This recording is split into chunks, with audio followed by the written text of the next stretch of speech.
retrouvons aujourd'hui au Montfort Café pour une rencontre particulière. Je souhaitais développer des portraits de femmes et j'ai à mes côtés une personne que l'on a pu croiser ou recroiser dans le département, Sophie Rigaud, directrice du cabinet du conseiller général du Vaucluse actuellement. Bonjour Sophie. Bonjour à vous. Merci d'avoir accepté cette interview pour vous dévoiler auprès de nos internautes en tant que femme. Moi, je vous connais en qualité de directrice de cabinet du Conseil général, représentante de Claude Haut, puisque dans le cadre de notre activité, on a pu se rencontrer sur diverses manifestations. Et j'ai souhaité vous inviter pour réaliser un portrait de vous, Sophie. Tout d'abord, pour remettre un petit peu les événements actuels, est-ce que vous pouvez nous faire un petit état de comment êtes-vous arrivée dans le milieu politique et plus particulièrement en qualité de directrice de cabinet ? Eh bien écoutez, ma situation a très récemment changé puisque je suis toujours au Conseil général mais je m'occupe d'autre chose. Je suis arrivée auprès de Claude Haut il y a déjà plus de 20 ans de cela, lorsqu'il était maire de Vaison. Donc je l'ai accompagné durant ses 2 mandats de maire, puis je l'ai suivi au Conseil général quand il a été élu président du Conseil général. Voilà. Donc certes c'est un milieu politique, mais je dirais que nous faisons avant tout de la politique locale, voilà, dans l'intérêt local, et c'est ça qui m'a toujours passionnée dans le travail que j'ai pu faire à ses côtés. Alors qu'est-ce qui vous a attiré principalement dans la globalité de représenter des collectivités locales, territoriales ? Écoutez, je pense qu'aujourd'hui, depuis la décentralisation qui a été démarrée dans les années 80, je pense qu'il se passe énormément de choses passionnantes dans les collectivités, que ce soit donc les communes, les départements ou les régions. Et on nous a donné des moyens et des compétences, c'est-à-dire des choses à faire qui sont vraiment extrêmement intéressantes parce qu'elles touchent de près, je pense, les citoyens, donc les Vauclusiens. Et c'est ça qui est vraiment intéressant dans la fonction, c'est-à-dire qu'au quotidien, vous accompagnez donc des élus, des équipes qui ont donc vraiment la volonté, voilà, de faire avancer les choses. Voilà, que ce soit au niveau, je parle du Conseil général, hein, au niveau de l'action sociale, puisqu'on s'occupe des personnes âgées, des personnes handicapées, on s'occupe aussi des personnes qui sont en problématique d'insertion, on construit des collèges, on construit des routes, on construit des ponts. Donc voilà, tout ça c'est des choses qui sont vraiment très concrètes et qui font avancer le quotidien des Vauclusiens. Et moi, c'est ce que je trouve tout à fait passionnant dans ce que font les collectivités, au quotidien. Donc c'est de la proximité et c'est du terrain. C'est ça qui est avant tout intéressant. Voilà, c'est ça, c'est la proximité et c'est aussi peut-être se rendre utile, faire le relais entre les collectivités et l'humain, les locaux. Ah oui, tout à fait, c'est le travail qu'on fait. Nous, on est en relation avec des associations, avec des entreprises, avec d'autres collectivités. On est beaucoup, nous, en relation avec les maires des communes qui portent un certain nombre de projets.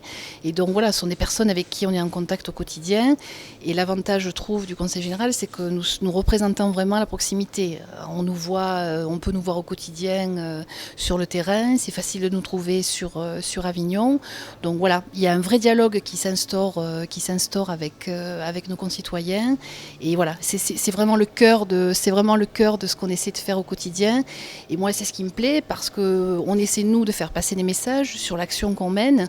Mais c'est aussi très, très important d'écouter ce que les gens ont à nous dire, d'écouter leurs besoins pour essayer d'y répondre au plus près. C'est ça qui est intéressant, c'est un échange. Alors, quelle est l'action, vous, qui vous touche ou qui vous a touché tout au long de votre carrière, l'action qui a été menée, quelle est celle qui vous touche et qui vous a sensibilisé le plus, Sophie ? Écoutez, lorsque j'étais aux côtés de Claude Haut, lorsqu'il était maire de Vaison, c'est évident que ce qui m'a le plus marqué, bien entendu, sont les événements de 92, où j'étais donc à ses côtés avec tous mes collègues de la mairie à l'époque et tous les élus. Voilà, ce sont des événements absolument, absolument terribles, où il faut essayer d'être présent et d'essayer de rendre vraiment service. Et ensuite, bien entendu, toute la partie reconstruction, voilà, de Vaison qui a été quand même longue et difficile. Mais bon, voilà, je crois qu'on y est vraiment arrivé. Il y a eu le combat aussi, bien entendu, pour l'hôpital de Vaison, hein, qui est quand même un service de proximité, voilà, qui rend des services énormes à la population. Puis, voilà, depuis que je suis au Conseil général, il y a eu bien entendu la construction de la cité mixte, hein, puisque bon, Claude Haut a voulu qu'il y ait un lycée à Vaison. Je pense que ça a rendu service à un grand nombre de jeunes étudiants. Et c'est merveilleux de voir un équipement sortir comme ça de terre avec un beau projet, voilà, avec un beau projet pour les jeunes. Bon, après, au niveau un peu plus global, au niveau du département, voilà, on a essayé de faire des choses, voilà, des grands chantiers routiers, le pont de Cavaillon, de mettre en place une politique la plus cohérente possible pour nos aînés, avec des programmes de rénovation, de construction voilà, de maisons de retraite, des aides aussi aux entreprises, avec des contacts avec des chefs d'entreprise qui avaient des projets à porter et qu'on a essayé d'aider. Voilà. Et plus récemment, un projet qu'on essaie de porter, c'est le développement par exemple du très haut débit dans le département, puisqu'on sait que les opérateurs privés sont toujours très intéressés par des zones très urbaines, hein, où ils savent qu'ils auront beaucoup de clients. Par contre, les zones rurales, elles sont quand même un petit peu oubliées. Et c'est nous, collectivités, qui essayons, voilà, d'apporter le très haut débit aux citoyens, parce que c'est pas parce qu'on habite dans une région un peu plus rurale qu'on n'a pas le droit d'avoir les mêmes services que des personnes qui habitent en milieu urbain. Il y a la problématique aussi des petites entreprises, hein, qui ont besoin du très haut débit. Voilà. Donc tout ça, c'est des projets, voilà, vraiment de développement du territoire, et ça me paraît important. Alors on ressent au profond de vous que c'est quand même le service à la personne, le service social. C'est quelque chose qui vous a toujours intéressé, ce fait de pouvoir donner quelque chose de soi? Oui, j'aime ce que je fais, donc il faut tous les matins trouver de l'énergie pour remettre le métier, voilà, chaque jour au quotidien, et surtout d'essayer de répondre à la demande qui nous parvient, de faire passer aussi nos messages. Voilà, c'est le sens de l'action, c'est aussi le sens de l'action publique, c'est-à-dire essayer d'être à l'écoute et d'essayer d'aider, voilà, toutes les personnes qui font appel à nous et qui ont tout type de problèmes. Des recherches d'emploi, des recherches de logement, les aider à porter un projet, voilà. Donc ça, c'est vraiment ce qui me plaît, je crois, oui. Alors est-ce que parfois c'est aussi un petit peu lourd de supporter toutes ces actions qui prennent peut-être plus ou moins plus de temps, pour lesquelles vous rencontrez des difficultés, qui ne sont pas résolues au moment défini? Comment arrivez-vous à surmonter cela en tant que femme, personnellement? Écoutez, je pense que je me force, je n'ai pas la sensation de beaucoup me forcer, parce que j'aime le contact, et surtout j'essaie à mon petit niveau, quand je le peux, de faire avancer les choses. Quand il y a quelque chose qui bloque, bon, après on sait que le temps de réalisation de l'action publique, il est très long, hein. Quand vous démarrez un projet jusqu'à sa réalisation, il faut parfois plusieurs années, mais voilà, il faut s'accrocher, il faut beaucoup d'abnégation, il faut tenir le cap, mais voilà, au total ça vaut le coup, et voilà. Et moi, le contact avec toute personne qui a besoin de nous solliciter, voilà, c'est toujours un plaisir, et j'ai la sensation que ça se fait toujours dans le respect. Donc à partir de là, tout va bien. Est-ce que vous avez rencontré parfois des difficultés dans le cadre de votre entourage? On sait que la politique, c'est pas forcément très facile, surtout quand on est une femme. Comment vous l'avez-vous vécu, ou comment le vivez-vous? J'ai jamais eu la sensation que ça me posait un problème, parce que j'ai toujours essayé d'être vraiment naturelle et d'être moi-même. J'ai toujours essayé d'être sérieuse dans ce que je faisais. Et ce qui m'a toujours été renvoyé, c'était que c'était pas parce que j'étais une femme que ça posait problème. Alors c'est vrai que le milieu politique, entre guillemets, est quand même plutôt encore un milieu assez masculin, hein, ça c'est vrai.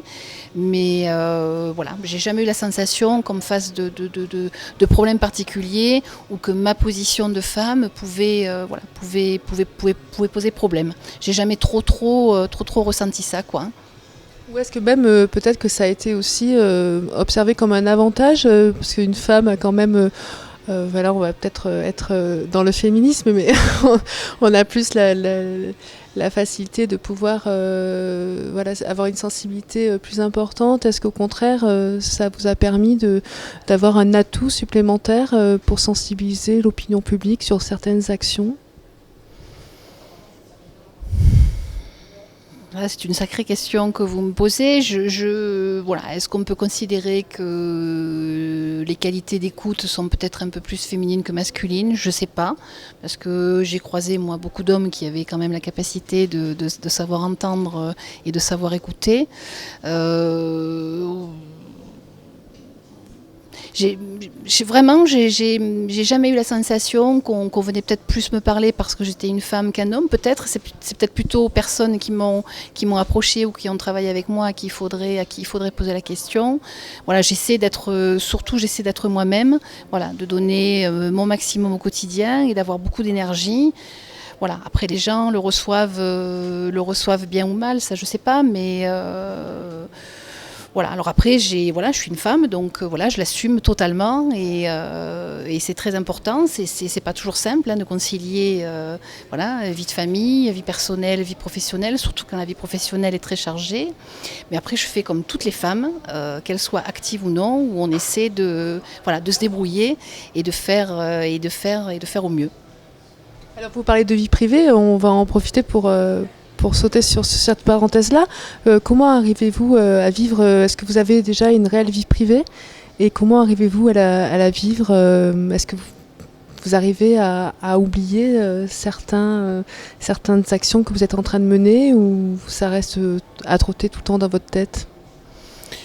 Bah écoutez, c'est pas toujours facile voilà, de tout couper quand on arrive à la maison, mais bon, j'ai quand même une vie privée qui est bien occupée, parce que je suis mariée, j'ai 2 garçons de 18 et 14 ans, donc voilà, j'ai de quoi faire, hein, bien sûr, mais pour moi, les deux sont vraiment très complémentaires. J'ai toujours voulu travailler, mes enfants ont toujours été habitués au fait d'avoir une maman qui travaille, donc je pense que ça leur a jamais posé de gros problèmes. Parfois, bien sûr, il me manque. Parfois, dans la journée, je pense à eux, ou voilà. Mais bon, après, voilà, j'essaie de tout mener de front le mieux possible, voilà, et d'être là dans les moments, voilà, et d'être là, bien entendu, le soir, dans les moments importants, quand il y a un problème, voilà. Aussi bien que moi, on peut recevoir un texto, maman j'ai un problème, donc vous allez le régler, plein de choses dans la journée. Voilà, c'est vrai que nous les femmes, on a en permanence les 2 pieds bien ancrés au sol, parce qu'il faut gérer plein de choses à la fois, mais bon, c'est bien comme ça, je trouve. Voilà. Et puis il y a un papa qui est très présent, donc voilà, ça s'équilibre bien. Comment vivez-vous votre vie privée? Vous êtes un personnage public, donc forcément, lorsqu'on vous croise dans la rue, même dans la vie privée, on vous reconnaît. Comment le vivez-vous? Est-ce que vous arrivez à le supporter? Est-ce que pour vous c'est gratifiant, ou est-ce que parfois ça peut devenir un peu lourd? Non, je l'ai jamais vécu comme quelque chose de lourd. Bon, parfois, des personnes vont me croiser, ça peut être un week-end ou le soir, et gentiment me demander, voilà, si, voilà, dès lors que les choses se font dans le respect, moi, ça me pose aucun problème. Et voilà, j'essaie surtout d'être moi-même. Voilà, il faut faire preuve de beaucoup d'humilité. Et puis, je pense qu'à partir de là, quand vous êtes vous-même et que les gens savent que vous êtes à leur disposition et que vous essayez toujours de leur rendre service, ça se passe, voilà. À mon niveau, ça s'est toujours vraiment passé dans le respect, quoi, dans les rapports que j'ai pu avoir avec tout le monde, et c'est une grande satisfaction. Quel est votre regard, Sophie, sur l'entrepreneuriat féminin? Je pense qu'on a encore beaucoup de travail à faire sur la question. Il y a beaucoup de femmes aujourd'hui qui sont à des postes à responsabilité, qui se lancent dans le milieu de l'entreprise. Voilà, on sait que la situation des femmes est toujours quand même très précaire, et que c'est pas facile pour elles. Je pense par exemple à une femme qui va vouloir s'arrêter quelque temps, par exemple pour élever ses enfants, et qui à un moment donné va vouloir reprendre une vie professionnelle. On sait que c'est pas simple du tout, et qu'il y aurait beaucoup de choses à faire, je trouve, à ce niveau-là. Après, les femmes qui entreprennent, il y en a. Ce qui est intéressant, c'est qu'on les retrouve un peu dans tous les types, dans le milieu de l'agriculture, dans le milieu de la viticulture, dans le milieu de l'entreprise. Et voilà, il faut vraiment tout faire pour les encourager à le faire et à continuer à le faire, parce que voilà, il faut que la société elle soit équilibrée et qu'on retrouve des hommes et des femmes dans tous les types de métiers, dans tous les types de responsabilités, et si possible de façon paritaire. Donc moi, j'ai un regard bien sûr là-dessus plus que bienveillant, hein, puisque en tant que femme, bien sûr, j'y suis très sensible. Mais voilà, il faut vraiment être très vigilant et voilà sur la condition des femmes. Et voilà, il faut se serrer les coudes, hein, mais voilà, il faut aller de l'avant toujours. Vous encouragez. Ah oui, complètement. Voilà, il faut si une femme au même titre qu'un homme a un projet, il faut voilà, il faut tout faire pour l'y aider. Et voilà, et une femme qui est à la tête d'une entreprise, voilà, ça c'est très bien. Il n'y en a pas assez, il faut qu'il y en ait plus. Et on sait que par exemple dans les très grandes entreprises nationales, on est loin du compte, hein, mais il faut se battre pour ça et voilà, et être vigilant. Merci beaucoup Sophie Rigaud. Merci à vous. Merci.